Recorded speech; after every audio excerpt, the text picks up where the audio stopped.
So welcome you all once again to a wonderful web session of Avantika Connect brought to you by Avantika University. In my last session, I have mentioned about the 100% internship placement of Avantika University this year. So there are many questions which participants have asked, wherein they were more interested to know about the companies, which all companies came, and what about the international placements, internship placement happened, if any. So for them, let me tell you the companies, there are 52 companies who have hired our interns for the program, internship program, and major are Ogilvy, Upgrade, Indigo Consultant, Big Basket. And for international companies, the internship placements are from two places. One is at London, another is at Canada. The name of the company is Rural Handmade from London and Campaign to Cash from Canada. So Avantika University is situated in Ujjain, a holy city of Ujjain, which is hardly around 45 kilometers from Indore, the famous town of Madhya Pradesh, the commercial hub of Madhya Pradesh as such. And Ujjain is one of the 100 selected smart city under the program of this government, which is going to be developed going forward. Fine. So as far as the format of this session is concerned, we will be asking you two questions, which will attract a voucher, a gift voucher. So my first question to all of you, yes, I think we are adding on to the participants more. Fine. So the question goes like this: who developed the first color wheel? So my first question to the audiences is, who developed the first color wheel?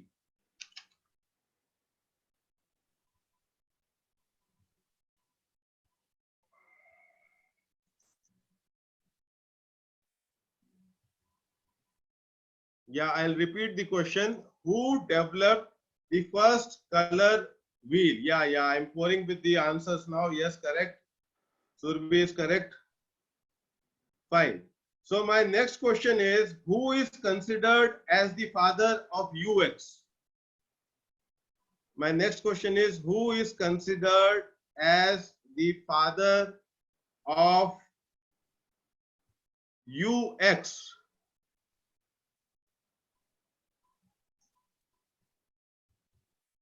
Okay. Yeah. Okay, fine. Okay, so that's end the questions for the vouchers. Now let me introduce you to our guest today. He is none other than the member of governing body of Avantika University, Dr. S.S. Mantha. He is former chairman of the national regulator AICTE, implemented several e-governance initiatives and facilitating regulations. He has more than 280 publications in national and international journals and conferences, besides authoring 3 books. Presently, he is Chancellor of KL University and Adjunct Professor at the National Institute for Advanced Studies, Bangalore. He is also Chairman of Technical Committee, National Cyber Safety and Security Standards, and IT expert for the Government of Maharashtra. As I have mentioned, he is also the member of governing body, Avantika University. I welcome to you, sir, Dr. S.S. Mantha, over to you. Thank you, and good evening to all the participants. Thank you for inviting me here to share some of my thoughts on Education 4.0. And through the next about 40 odd minutes, I'll take you through what essentially constitutes Education 4.0 and what what kind of future we are looking at in terms of understanding these terms. Now, it's very necessary that Education 4.0 it's very necessary to understand that it's closely connected with Industry 4.0. And therefore, we need to understand what is Industry 4.0 and so on. So we'll go through all those issues. But before that, this is a slide which tells you the universal truth. Like all humans are dead, except those who have knowledge. All those who have knowledge are asleep, except those who do good deeds. And those who do good deeds are deceived, except those who are sincere. And those who are sincere are always in a state of worry. Now, therefore, we need to be doing good deeds. We need to have knowledge. We need to, not be deceived, and we also need to be sincere and to do any good in this world. Now, okay. Now, if we teach today's students as we taught yesterday's, we actually rob them of tomorrow. Now, this is again one of the profound statements that's made by John Dewey, which we must look at in the times we are living in, especially in the times of the pandemic. Now, when we look at education, like industry, it has also evolved. About industry, we know the Industrial Revolution 1.0, 2.0, 3, and today we are talking of Industry 4.0. Similarly, education also has evolved over periods of times as 1.0, 2.0, and so on. Now, this is closely linked to the industry evolution, because the product of education must fit into seamlessly with the industry. So we have Education 1.0, where we talked about lectures and memory skills and so on. 2.0 talked about internet-enabled learning. 3.0 talked about knowledge producing, education, where knowledge societies were sought to be created. And today, 4.0 will talk about innovation producing education, which is closely connected with the industry and so on. Now, the evolution of the learning paradigm, e-learning to digital learning, has happened in just one generation. Now, if you look at 98 to 2002, we had e-learning and blended learning concepts coming in. Talent management was there in 2005. 2010, we had continuous learning, lifelong learning, and these concepts started coming in. Around 2017, we had digital learning, and today we are talking about intelligent learning. Now, intelligent learning obviously has something to do with connect to the industry and so on. So we'll look at those kind of details in some time to come. Now, this is a slide which actually tells you what we are up against. In 2020, an internet minute, if you look, 1.3 million logins of Facebook every single minute, 19 million texts sent every single minute, 190 million emails sent, 1.2 million videos exchanged, and so on. So this gives you a snapshot of where we are heading in terms of the digital capabilities that we have, and how we can harness that capability into our learning paradigms.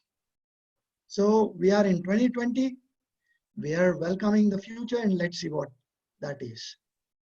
Preparation for the rapid approach of 4.0 scenarios. We are talking, like I said in the beginning, Education 4.0 must be seen in the context of what Industry 4.0 is. Obviously, Education 4.0 is also Learning 4.0. The interconnect that we are talking about is actually Labor 4.0. The Industry 4.0 will obviously require certain set of skills, which we call as Labor 4.0. And going backwards, the education system that we have, the university systems that we have, must cater to that Labor 4.0. And all those skills that we build for that purpose is something that we have to talk about in our universities today, which in some essence means an Education 4.0. Now, this is again an alignment between man and machine, and new possibilities would be there. For example, in Industry 4.0, no longer only the machines, autonomous machines work. There are machines, there are humans, and humans will talk to machines.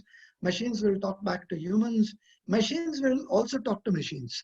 Now that's Industry 4.0, and therefore you will understand the extent of technology that has come into the space.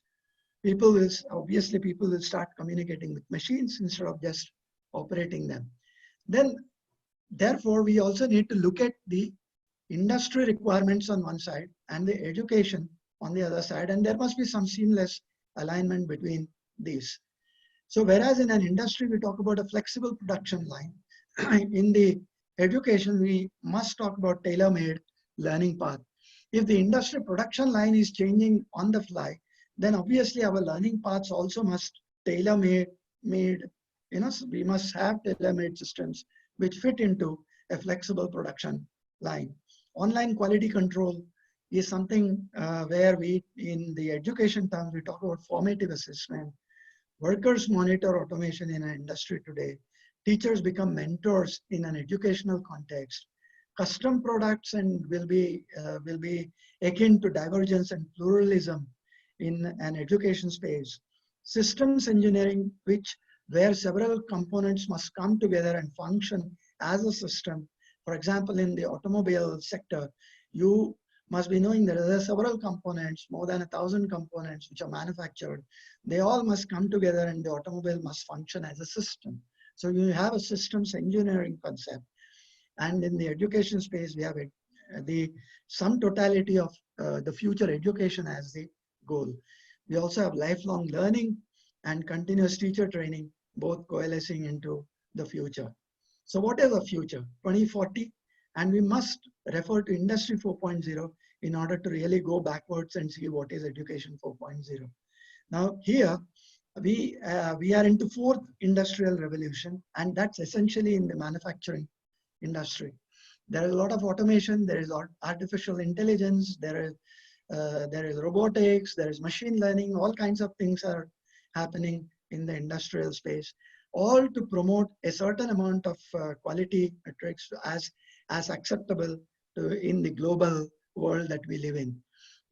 No longer we can manufacture something and sell within the system, because that kind of markets don't exist. What we manufacture must also be possible to be sold in the world. So the current industrial transformation is also talking about data exchanges, cloud, computing, cyber physical systems, big data, AI, Internet of Things, and more. So all these things will come together in order to define what is the parameters under which Industry 4.0 will work. And therefore, the education that is concerning all these terms that we have used becomes extremely important. Now, there are several definitions for Industry 4.0. We have, I'll just look at the KPMG definition, which was floated in 2016. The full integration of information and communication. So there is a lot of information that is happening. There's a lot of communication that is happening. Technology binds the two. And there is automation in the factories of the future. So factories of the future, you have robots, you have machines talking to machines, machines talking to robots, robots talking to humans, and all kinds of things happening in the industry space. So the technology that guides that work within the industry must come back into the universities to be taught, so that the people will have employability skills that are required for Labor 4.0. Here is a brief. 1760 to 1840, we had mechanical production, railways, and steam engines. We had one singular innovation that happened at that time was the printing press, and it brought in all the content that was available spoken into homes, and people could read and things like that. So 1870 to 1940 saw mass production, electricity, assembly lines, and so on. 1960 to 2010 and beyond, computers, semiconductors, mainframe computing, personal devices, internet. Now today, there's something else happening. Let's see what is this Industrial Revolution 4.0. Now this is actually based on cyber physical systems. You have several systems which are basically communicating devices, talking to each other over the cloud and doing several functions. Now there is a lot of data that is generated. We need to collect all that data, create patterns, create inferences, and then you will have a lot of decision making done so that the autonomous machines and the autonomous agents make them work. So this is Industrial 4.0 where we are actually here. The one other important thing that you have to really see here is the level of complexity. Whereas in the Industrial Revolution 1.0, the level of complexity was low, the technology has evolved as time has progressed, and Industrial Revolution 4.0 is extremely technology intensive, and the level of complexity is very high. The systems have become simpler, but the technology has become very complex. Now, it has a relation to the future society. We will have 1 trillion sensors connected to the internet. The first robotic pharmacist is operating in the US. In fact, Kawasaki, everything, even including the showroom business, is operated by robots. The first 3D printed car in production, the first transplant of a 3D printed liver, driverless cars, 90% of population using smartphones, globally more trips, journeys via sharing, and we will have a city with smart. We are already talking about smart cities. We will have a 50,000 city that is being built with no traffic lights. So there are the driverless cars and the smart cities, smart activities happening which concern the people of that place. Now, we have talked about cyber physical systems. What actually is cyber physical systems? There are several robots, like I said, within the industrial workspace, and they work as colleagues instead of work tools. That's the new concept. Now, having said that, there's a lot of information that is required that is generated from multiple sensors or millions of sensors, billions of sensors which are connected all over the world, and they keep transmitting data. And a lot of that is in terms of information and so on. So you need to have some robust computation possible. There's a lot of control required. There's communication required. And together this becomes the cyber physical systems. So this is something which is collaborating computational elements controlling physical entities. There are several, like for example, there are several traffic, at traffic junctions and all over the place. You have several cameras. Each is one of those Internet of Things, and each one is producing monumental data. They all must be collated. Several cameras must be collated. Then somewhere you can look at a certain accident and do the analytics of that and figure out what exactly is happening. Now, Industry 4.0 will also talk about digitized economy. So you have at one end you have the Internet of Things. On the other end you have product innovation, process innovation, autonomous agents, and you have digital networking, which brings all of this together. In the intermediate, you have digitized services, you have Industry 4.0, smart products, smart factories, and so on. And beyond Industry 4.0, I have left it blank. We have to really figure out what would happen in probably the next 20 years' time. Now, the idea is these digitized services, the industry, the smart products, the smart factories, they need labor 4.0, and therefore the skills that are required must be acquired within the universities and so on. That becomes education 4.0.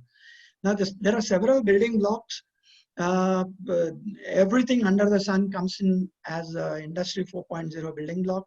There are autonomous robots, there is simulation, there is big data analytics, augmented realities, there are additive machining, manufacturing, cybersecurity, industrial IoT, horizontal and system integration that's required to do. So all this under probably everything under the sun would come under Industry 4.0. Now, across the value chain, it impacts everything, practically everything. You talk about factory infrastructure, you talk about tools and fixtures, human resources, public IT infrastructure, machinery, supply chain, maintenance, manufacturing, anything you talk about, the value chain is impacted by the technology and the way we are looking at the future in terms of digital learning and Industry 4.0. Now here, this also tells you about something about the value chain is digitized and integrated. On one side you have digital world, on the other side you have real world, and this figure shows how the two are interconnected. In fact, on the one side you have, on the real side you have product design, for production engineering, production planning, all the classical requirements of a manufacturing unit. On the other side, the digital side, you will see several of the digital tools which makes this possible. Now, most of the things will happen, the calculations will happen on the cloud in an Industry 4.0 scenario. The logistics, the suppliers, the digital production, the customized products, virtual production, smart products, physical production, anything you talk about, they're all controlled through numbers, and humans start communicating with machines and robots, and the whole calculation that needs to happen at the back end happens on the cloud.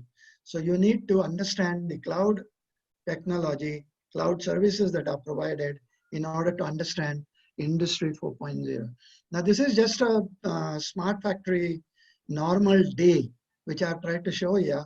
What it does is each machine is talking to the other one. One is saying, I refill the magazine, it's empty now, turn me on. Magazine, I got to be at the goods issue in 2 hours, your BBQ weekend is cancelled, things like that. So this is not a human interface, this is a complete machine interface. Each machine is communicating with the other machine. Now this is again a German automobile company where the employees to robots ratio is 50%. 50% is the future that people are talking about in a normal workspace, in a normal industry. Now this is again another slide which is extremely interesting. It plots the progress from 2018 to 2027. Now if you look at storage for all is something that is being spoken about in 2018 on one end. In 21 they talk about robots and services, and driverless cars in 26, Bitcoin and blockchain in 27, and so on. You must be wondering that all these things are already there. Now this 21 tipping points are predicted in 2015. In 2015, they predicted that the value chain would move in this fashion, and probably we'll have Bitcoin and blockchain in 2027. But you must be knowing here that the whole supply chain is compressed so much so that in 2020, we are actually seeing what is predicted to be happening in 2027. Now here, the Industry 4.0 actually is based on 6 design principles: and interoperability, this ability of the cyber physical systems as workpiece carriers, assembly stations, humans, smart factories, all those things must happen. Internet of Things and Internet of Services. In fact, what is happening is a nice blend of Internet of People and Internet of Things. People are coming together at one end. The Internet of Things is coming at, the communicating devices are coming together at one end. And there is a nice blend that is happening between these two. So interoperability is an important thing. Virtualization is another digital principle for a smart factory to be defined. Decentralization, unlike the typical industry work environment where a decision is made at the top and it flows down the down the chain, no longer, at least Industry 4.0 does not do that anymore. What it actually does is complete decentralization. Decision can originate from anywhere, implementation can happen anywhere, and the control is happens between every single entity in this chain. Real-time capability is something that's extremely important. All the data that is collected must be collected in real time. The decisions must be analyzed in real time, and the decisions must also flow in real time. Service orientation is another principle. Offering of services of cyber physical systems via the Internet of Services becomes extremely important. Modularity, flexibility, adaptation of smart factories in different requirements and also at an individual level is another design principle. Now, if you, going back a little, in 2006, it's extremely important to know this slide. In 2006, we never had an iPhone. We didn't have an iPad. Kindle, which today boasts of about 5 million ebooks, we didn't have that. 4G, which we, if we do not have a sufficient bandwidth, we seem to be very, very restless. 4G was not there in 2006. Uber, Airbnb, Android, Oculus. Oculus is all those virtual devices, augmented devices, and so on. Instagram, Snapchat, WhatsApp, by which we swear today. I mean, if you do not have WhatsApp, people feel they are handicapped. Now it almost 15 years back, not even 15 years, less than that, we never had any of these technologies in place. And this is another one that tells you exactly how the technology has been moving. We took 75 years to find a telephone. Took 7 years to create web. Took 4 years to create Facebook. 2 years, just 2 years to create Instagram. And Pokemon Go just took 1 month to develop. Now that's the kind of timelines that we are talking about. And in future, these timelines are only going to come down much faster. There are several smart devices available. These smart devices I'm presenting here only to show you the extent of technology that is required and therefore its impact on education. The users, now this in Philips lighting, you have the hue can be controlled through a smartphone. In a Medtronic device, there is a blood glucose, digital blood glucose meter that connects wirelessly to a monitoring and display device. Ralph Lauren is like a smart watch that you wear. It's a smart shirt that you wear and it monitors all your parameters. Babolat also tells you how fast a ball is hit, what is the trajectory, where will it hit, and all kinds of things. All this happens real time. Now, if you look at the impact on economy, it impacts again the growth, the aging, the productivity, employment, labor substitution, nature of work. Again, everything is impacted in terms of economy. Now, now till this point, we have looked at some factors that affect Industry 4.0. And from here on, we will look at the synergy between these two, the Industry 4.0 and the Education 4.0. In 2015, we needed certain kind of skills, complex problem solving, coordinating with others, people management, critical thinking, and so on. Now in 2020, we have a different set of requirements. Again, complex problem solving is something that's required. In the second space, we have critical thinking. So whereas in 2015, it didn't have the kind of importance that's required in 2020. We have creativity, people management, coordinating with others. If you see, you also have emotional intelligence, which is extremely important in dealing with people in a environment which is full of machines and a few people, things like that. Judgment and decision making, service orientation. And the last one, if you see, cognitive flexibility.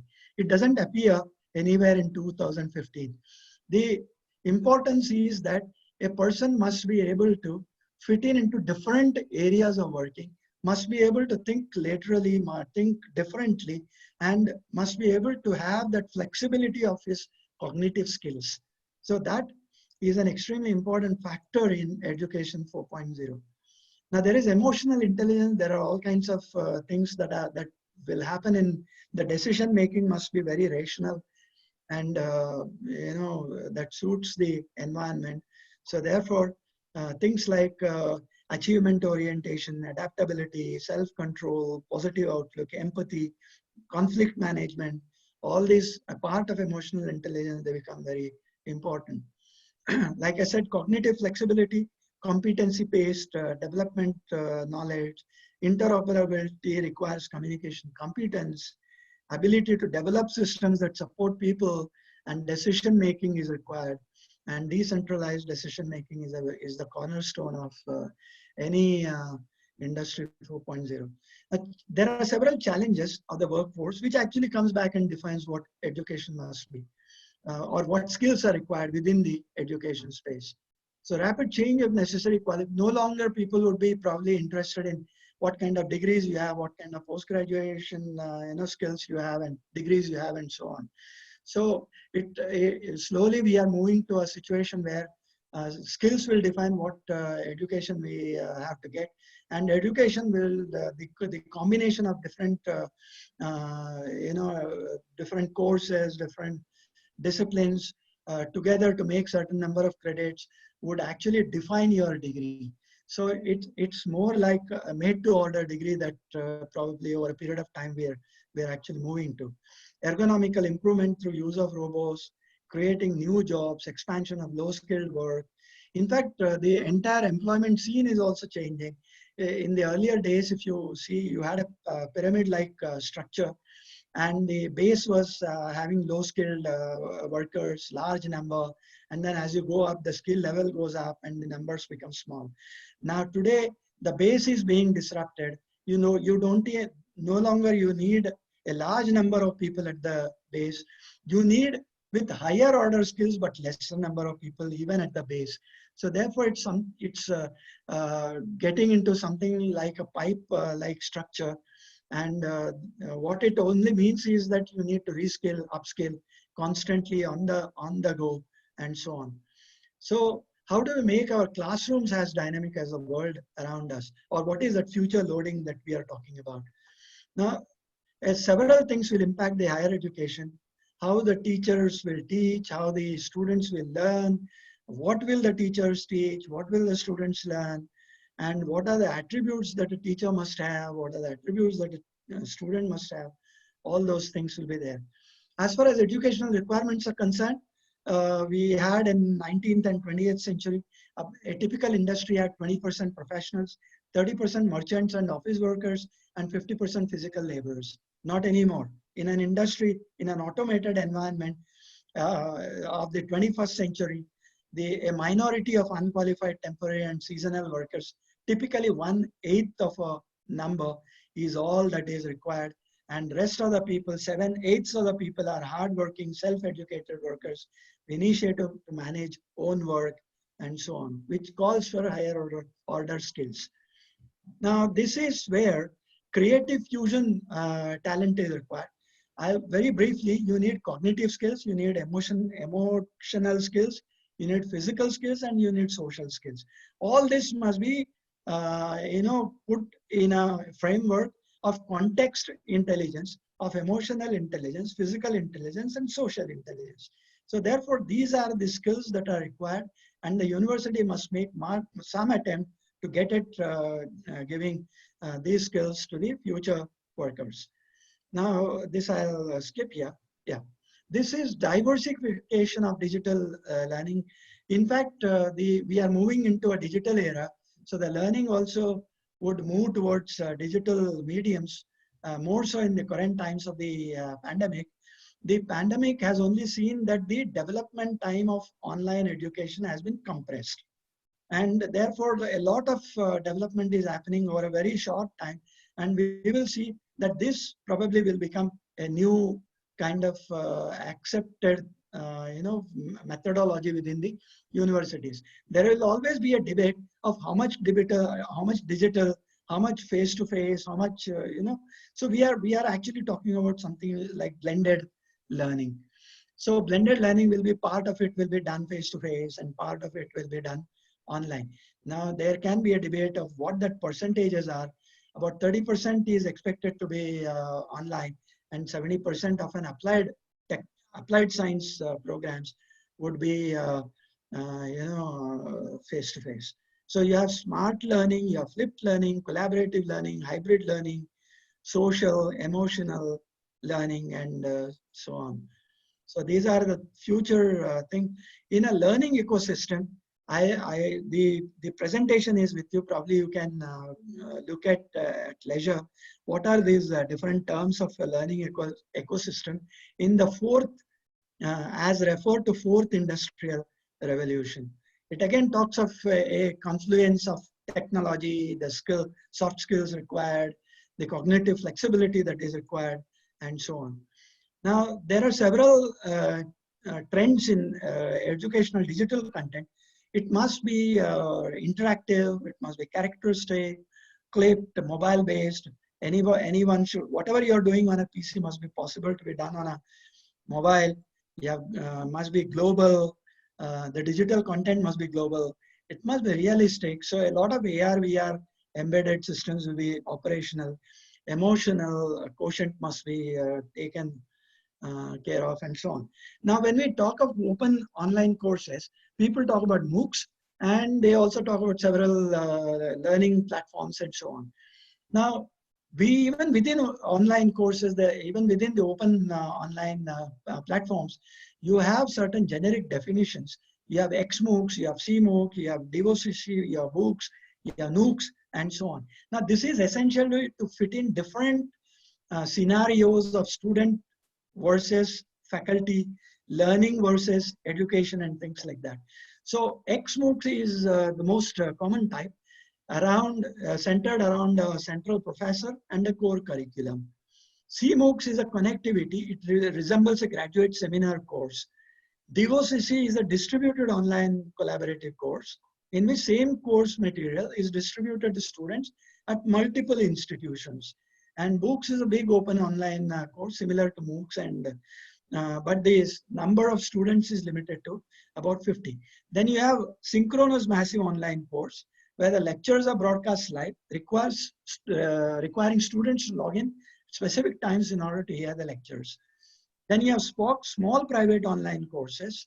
You have something like akin to flipped classrooms. Then you have nano open online courses where the learning hours are very small.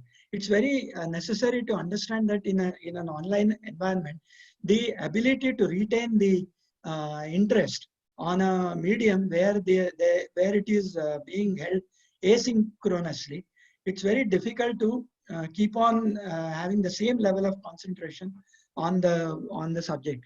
So therefore, the learning modules are broken into very, very small units of maybe 5 minutes, 10 minutes, 15 minutes, and so on. And several of them put together becomes one course. So after each of those small units, there will be a continuous assessment and things like that. In the practical, in the physical domain, we have several players in this space. We have edX courses, Coursera, Khan Academy, Udemy, Canvas, FutureLearn, Udacity. These are some of the big ones. There are several more besides this. There are several in the education 4.0. Since the content is different, since the skills are different, therefore we need to understand even the pedagogies, and the pedagogies are also going to be different. So the classic model is substitution augmentation. The teacher creates models, technology, integrated lessons for students, and then there is a substitution and there is some augmentation. In the further to that, you will modify and you redefine. So the model is actually SAMR. So this SAMR model becomes extremely important. In the substitution augmentation mode, you have apply, understand, and remember. In the modification and redefinition mode, which is useful in education 4.0, you create, evaluate, and analyze.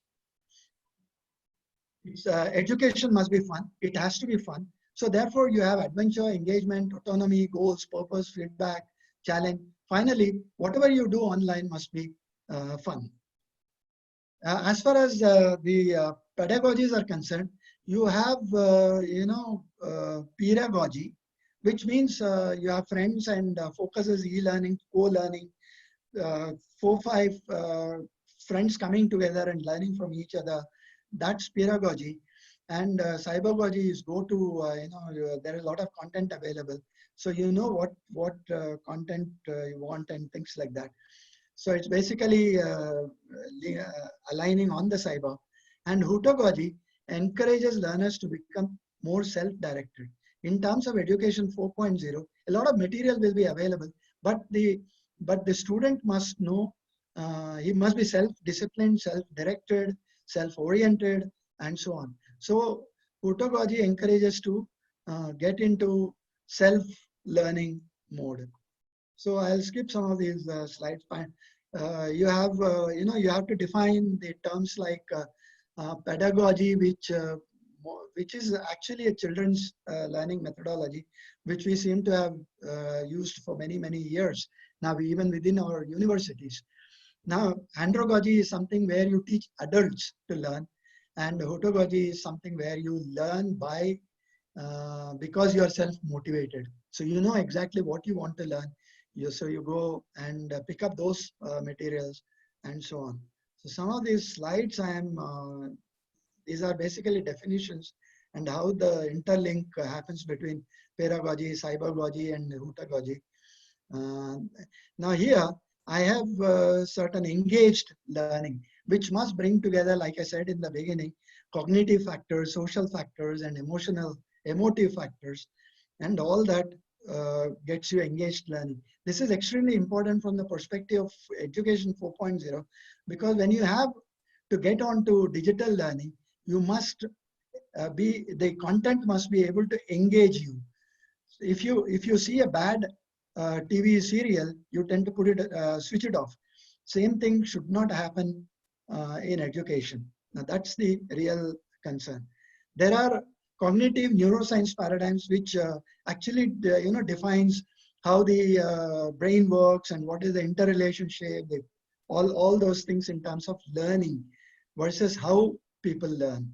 Now this is a typical traditional classroom where everything happens inside, a flipped classroom where everything happens outside, and then you integrate with what is happening within the classroom. There are several competencies, like I said.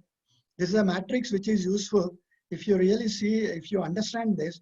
On one side, you have analytical skills, you have critical thinking, you have problem solving, decision making, and R&D. On the other side, you have interpersonal skills, ability of realizing information. Any specific matrix element that you take will act. For example, media literacy is something that has to be with the problem solving as well as information processing and so on. So this is an extremely useful slide in order to understand. Now this is something some of you must be knowing. There's a cone of experience, or Edgar Dale's classic theory, which says 10% of what you read you will remember, 90% of what you do you will remember, and therefore the experiential learning part must be built into Education 4.0. These brain-based techniques I'll skip here because of paucity of time. Cognitive flexibility, which I spoke to you about a lot of as a very important requirement. Critical thinking is reflective, and reasonable thinking that is focused on deciding what to believe or do. Now, these are some of the important aspects of what critical thinking is.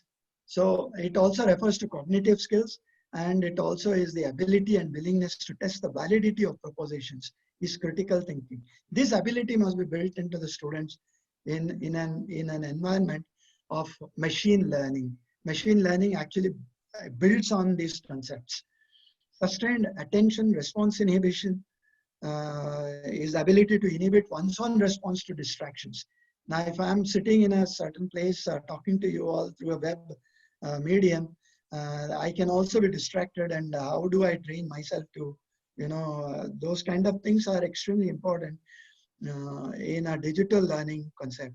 Spread of information processing, cognitive flexibility, and control. Multiple simultaneous attention.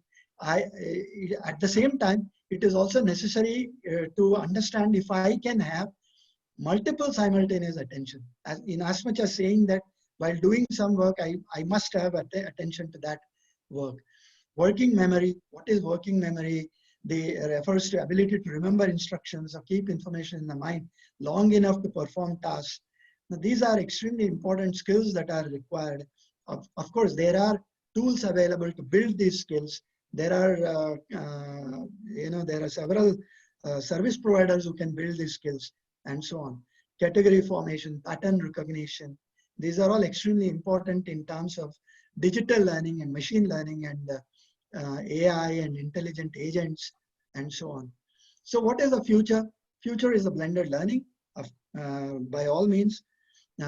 which means a part of the learning happens face to face, and a part of it happens within the classroom. What happens within the classroom are the experiential skills, what you require in the labs, what you require in the workshops, and so on. Not that you will have some lectures in the classroom. If that lecture is required for understanding the skills that are required, probably yes. Then online courses and blended learning, of course. All this will lead to what we term as universities of future. Obviously, Education 4.0 cannot be left in the middle. It all must transcend to something very tangible. Now, what is the tangible thing? That's the university of future. Now, obviously, there are several models of blended learning as well. To be very brief, there is a rotation model, there's a flex model, there's a la carte model, and there's an enriched virtual model. Now, without going into the details, all that I can say is there are different learners, there are different group of learners, and even within learners, there are different levels of understanding and so on. And there are digital content, and there are some hand-holding professors and faculty and things like that. These models of blended learning, they create the interrelationship between these elements or between these variables. So I have described this presentation is with the university. You can always go back and see what they actually mean. So ultimately, the successful digital learning must have easy access through various devices that we have, maybe a smartphone, maybe a tablet or whatever, big data management for learning analytics, blending of online, offline programs, various digital content, service quality. Quality assurance is something that will happen in future in the space that we are talking about. No longer accreditation will be sufficient. Quality assurance is something that, or guaranteeing the future, that must be, or guaranteeing the outcomes, that will be the future. Obviously, the university of future will have change of organizational structures, change of accreditation procedures. Like I said, quality assurance will become a big ticket proposition, change of teaching methods, change of learning, and so on. So business models must change, cooperative structures must evolve. No fixed degree programs probably will be there. Some obviously will be there, but people will be able to choose and design their own degrees. Then new teaching concepts, massive versus personalized learning, shift from present learning to distance learning. All these will become a reality in a university of future. Now, all that I talked about, I'll just take you to a slide. I hope this slide is visible to you. This is a pedagogy wheel, and all that I've spoken about is in very minute detail, which is explained here to really understand how the pedagogy has evolved. So all this is connected through several of labs, which will be extremely useful even in a design university. In fact, more than any other university. These are Google products. Not that I want to promote Google products, but it's a very informative slide that we have. We have code labs, we have pop-up studios, we have cloud innovation labs, gaming garage, AR, VR studios, we have makerspace, innovation venture development centers, RoboRide, AI Park, and so on. The future universities getting into the space of Education 4.0 must necessarily have all these elements in its working, and more so for the design university like ours. So this is again a little more detail of what these things are. Code labs looks something like this, where a lot of facilities, a lot of tools are available. People may be working in Python or R or whatever, and working in developing AI algorithms or working in genetics, whatever. The code labs would be seen as you see in this here. You have pop-up studios where they allow you to create models, simulations, and so on, and create videos, create content, which is useful. This is makerspace, more like a fabrication lab or a brand factory, where a lot of ideas are given as inputs, and several people, the students would pick up those ideas, and they would have access to almost every single instrument and put their ideas into practice.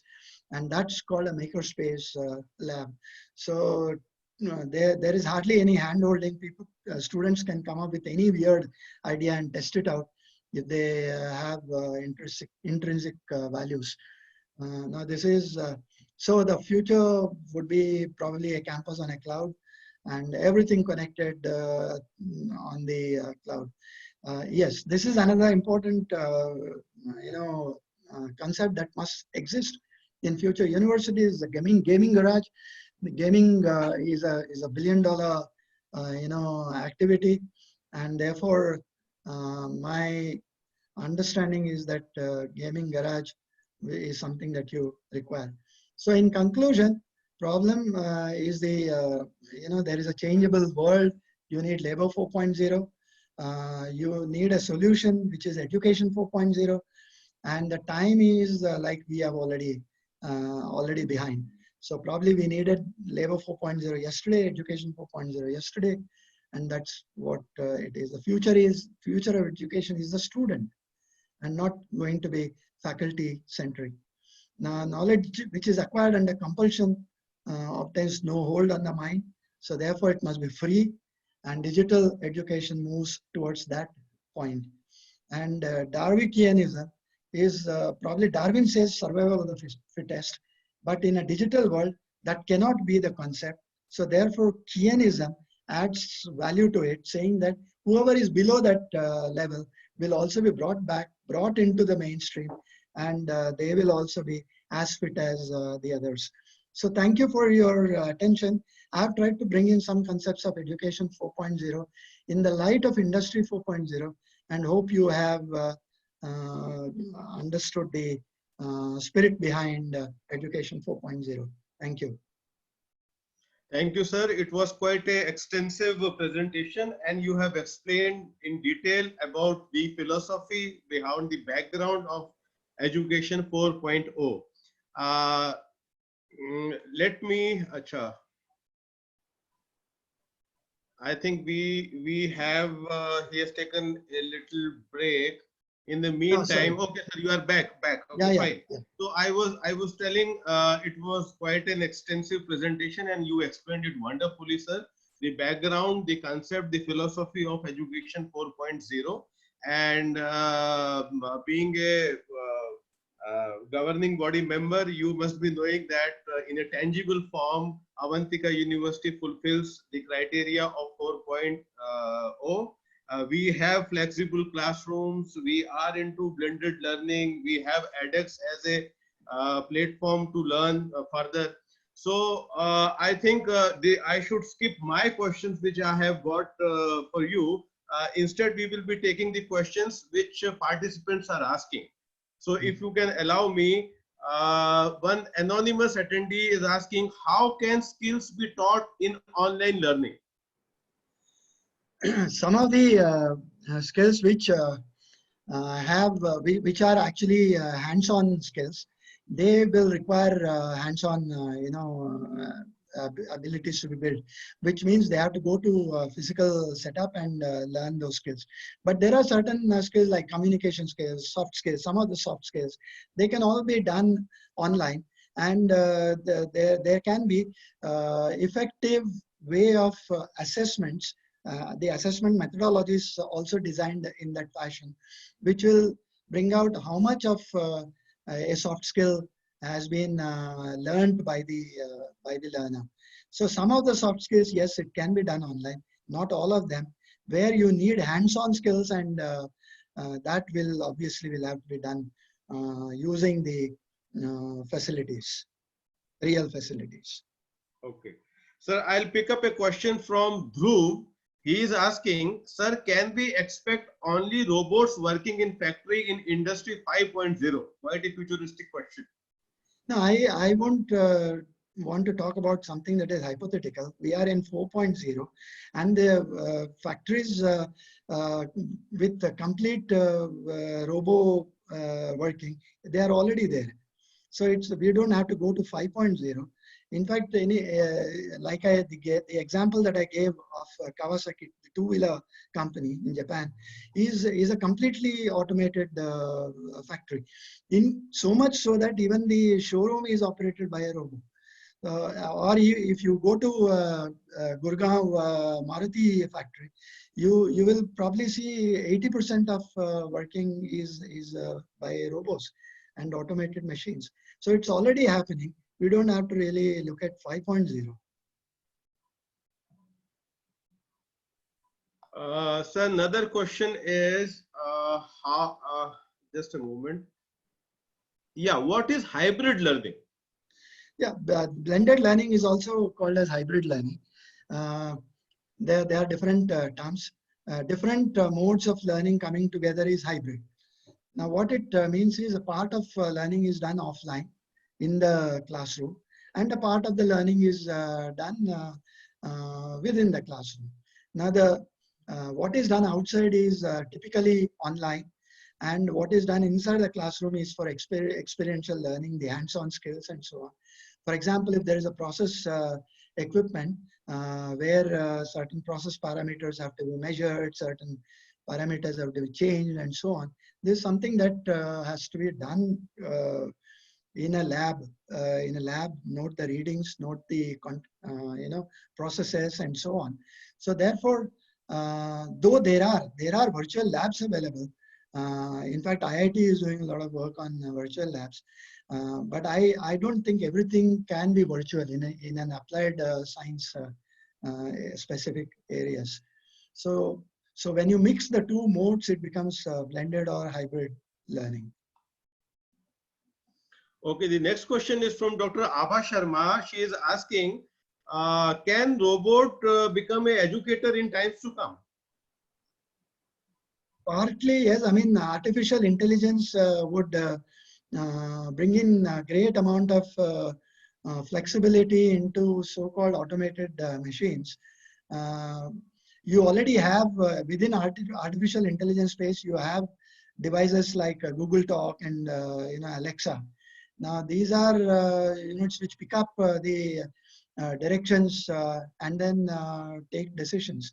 And you also must be knowing the typical case where a child was playing with Alexa in a New York apartment, and she placed she said place an order for a toy for a doll, and the Alexa broadcast it, and almost every child was delivered in that space. Every child's home was delivered with a doll. So those kind of things are possible, but then somewhere one must understand and make a difference between what is that content which can be learned through an automated fashion, and what is that content which needs hand holding in a typical classroom style. Okay, sir, we are running short of time. So one last question, if you allow. You recently wrote an article, COVID is driving online. Can online drive education? Your thoughts? Yeah, certainly online education will drive future education. Today, we are forced by the pandemic to use online education. By March, we had seen that about 70% of the curriculum was completed, and most of the universities had to literally cut short the the classroom teaching, and it was substituted by people learning from online on online platforms. And if the colleges had their subscription to some LMS, they use that, and they're still doing that because the university have not opened. So online, and once if you also see the way COVID is spreading, there's no, I mean, people are talking about a peak and a trough and plateauing and things like that. But if you really see the data available till date in all the countries, there is not one peak. There are multiple peaks.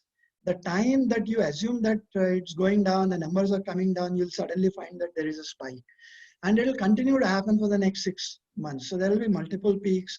So what I'm saying is this will not allow the system to set into an equilibrium and function at a certain level, accepting that we have gone back to partly the old system of learning. So we will need necessarily to stick on to what is happening and probably create a new equilibrium. And that new equilibrium will only be hybrid learning or blended learning. So that's my one of my thoughts. But there are several problem areas. I'll leave you with one thought where you may make more discussion. You may have more discussion. It's good to have a lot of good online content is available today with several people. I have given a list of companies which provide you very extremely good online content. But having said that, most of the US universities are also doing that today. They're forced to do it. And if you have heard this, the Oxford and Cambridge universities in 21 are going to use only online education, no face-to-face. So they have made a public announcement. Now, this is on one side. On the other side, if there are at least 5 universities in the US who have filed class action suits against the university. I mean, the students have filed class action suits against the universities, saying that the part of the learning was done online, so you return back part of the fees. And the second point that they had argued was that how do you say that the online learning is as good as face-to-face learning? And on these 2 points, some of the best lawyers in South Carolina are fighting. Some of the universities are University of Miami, Florida, Colorado, and so on. So we have a lot of scenes emerging out of this new paradigm that is evolving, and we will certainly find out answers to all of them, as long as the number of required credits are there in order to get into a certain degree program. I don't see why the mode should be different. The assessments can be different. The assessments will certainly bring in the requirement of what the student has learned in terms of outcomes and so on. And if a certain program needs 25 credits, and if 25 out of that 25 credits, 10 credits come from online education, then I think it should be a welcome step.